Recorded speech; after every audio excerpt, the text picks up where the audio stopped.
छोटे से दूर दराज गांव में एक बूढ़ा व्यक्ति जिसका नाम रघु था, अपनी बूढ़ी पत्नी गंगा के साथ रहता था।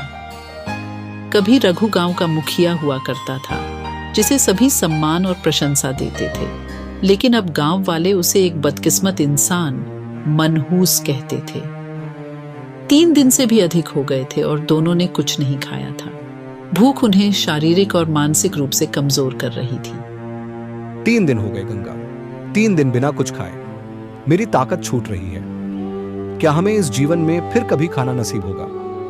गांव वाले मुझे मनहूस समझते हैं। मेरे हर दरवाजे पर जाने से पहले ही लोग दरवाजा बंद कर देते हैं, मुझे दूर भगा देते हैं जैसे कोई आवारा कुत्ता।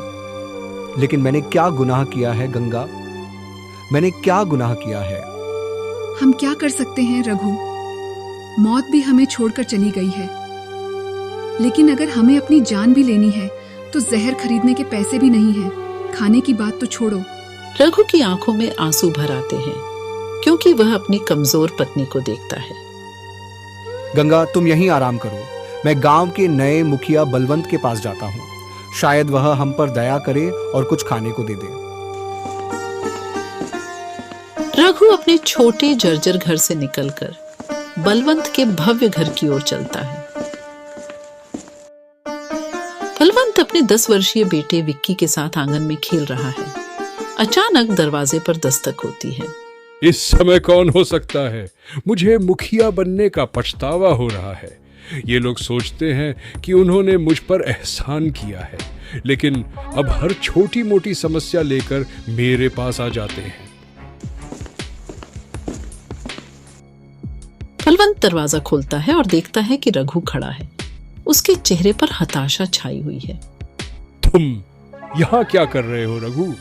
बलवंत, मेरी पत्नी और मैंने 3 दिन से कुछ नहीं खाया है। अगर तुम्हारे पास थोड़ा खाना है, कुछ बचा हुआ रोटी, तो हमें दे दो। अगर कोई और होता तो मैं मदद कर देता, लेकिन तुम जहां जाते हो वहां मनहूसियत फैलाते हो। यहां से चले जाओ, इससे पहले कि मैं तुम्हें खुद भगा दूं। मैंने क्या गलत किया है? मैं भी कभी इस गांव का मुखिया था, ठीक तुम्हारी तरह बलवंत। तब मैंने कभी किसी को भूखा नहीं जाने दिया। गांव वालों की मदद करना मेरा फर्ज था। वो समय बहुत पहले था रघु। अब तुम एक मनहूस बूढ़े आदमी हो। तुम्हारा समय खत्म हो गया है। अपनी किस्मत मान लो। लेकिन मैं क्या कर सकता हूं? मुझे कोई काम नहीं देता और कोई खाना भी नहीं देता। क्या तुम चाहते हो कि मैं मर जाऊं? हाँ, यही सबसे अच्छा हल होगा। या तो मर जाओ या इस गांव को छोड़ दो, क्योंकि यहाँ अब कोई तुम्हें देखना नहीं चाहता। गांव वाले तो तुम्हें पीट पीट कर मार डालेंगे अगर तुम यहाँ और रुके। अचानक अंदर से एक चीख सुनाई देती है। बलवंत दौड़कर अंदर जाता है और देखता है कि उसका बेटा विक्की बेहोश पड़ा है। विक्की, मेरे बेटे को क्या हुआ?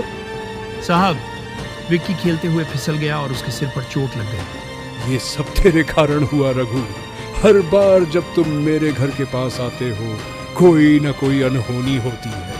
क्यों नहीं तुम मर जाते और हमें इस अभिशाप से मुक्त कर देते? रघु की ओर ध्यान दिए बिना बलवंत अपने बेटे को उठाकर उसकी पत्नी के साथ गांव के डॉक्टर की ओर भागता है। बलवंत विक्की को लेकर क्लिनिक में घुसता है।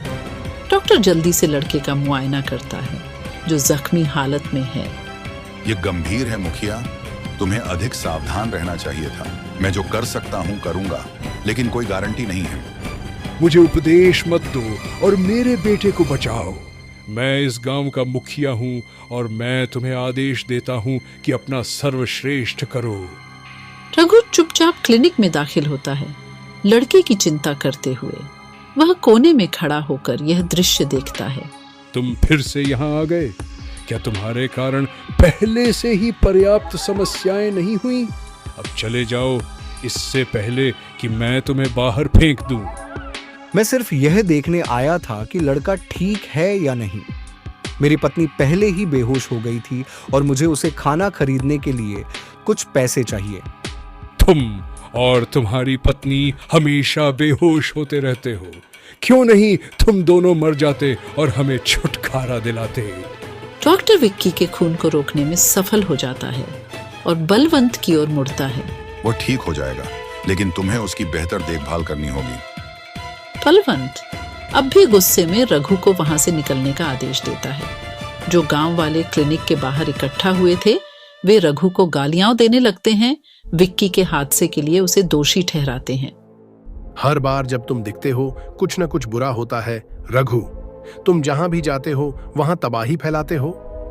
हमें इसे गांव से बाहर भगा देना चाहिए, इससे पहले कि कुछ और बुरा हो। यह सही है रघु, तुम और तुम्हारी पत्नी को इस गांव को तुरंत छोड़ना होगा। अब हम तुम्हें यहां नहीं देख सकते। रघु आंसुओं से भरे हुए घर की ओर धीरे धीरे वापस चलता है। गंगा, हमें गांव छोड़ना होगा। वे हमें अब यहाँ रहने नहीं देंगे। हम कहाँ जाएंगे रघु? हमारे पास और कोई जगह नहीं है। हम जंगल में जाएंगे, वहां मरना इस अपमान से बेहतर है। अचानक घर के बाहर से एक तेज चीख सुनाई देती है। रघु, वो क्या है? रघु उठता है और बाहर की ओर भागता है। वह देखता है कि गांव के बीच में कुछ लोग डर और हैरानी से खड़े हैं। एक आदमी बेतहाशा भागते हुए आता है और चिल्लाता है, बबलू के घर में आग लगी है, उसकी पत्नी और बच्चे अंदर फंसे हुए हैं। गांव वाले बिना कुछ किए खड़े रहते हैं। कोई मदद करने की हिम्मत नहीं करता। रघु अपने दिल में जलती हुई उम्मीद के साथ भागकर आग की ओर जाता है। मैं उन्हें बचाने जाऊंगा। तुम लोग क्यों खड़े हो? अगर तुम कुछ भी कर सकते हो तो करो, लेकिन अगर तुम मर गए तो हमें दोष मत देना। रघु बिना कुछ कहे दौड़कर आग में कूद जाता है। कुछ ही क्षणों में वह बबलू के बच्चे को गोद में उठाए हुए बाहर आता है। रघु, तुमने मेरे बच्चे को बचा लिया। मैं क्या कहूं? मैं तो सोच भी नहीं सकता था कि तुम्हें जो कहना है कहो, लेकिन मैंने अपनी जान पर खेल कर तुम्हारे बच्चे को बचाया है। गांव वाले अब रघु को पूरी तरह से अलग नजरिए से देखते हैं। रघु, तुमने जो किया वो सचमुच साहसिक था। मैं गलत था। तुम अब भी वही इंसान हो जिसे हम एक समय आदर करते थे। मेरे दिल में हमेशा गांव वालों के लिए प्यार था, लेकिन शायद अब समय आ गया है कि मैं और गंगा इस जगह को छोड़ दें। रघु, हमें माफ कर दो, हम तुम्हें भूल गए थे। मैं तुम्हें माफ करता हूँ, अब बस हमें जाने दो। रघु और गंगा जंगल की ओर चले जाते हैं। गांव के लोग चुपचाप खड़े होकर देखते हैं और उनके दिल में गहरा पछतावा है।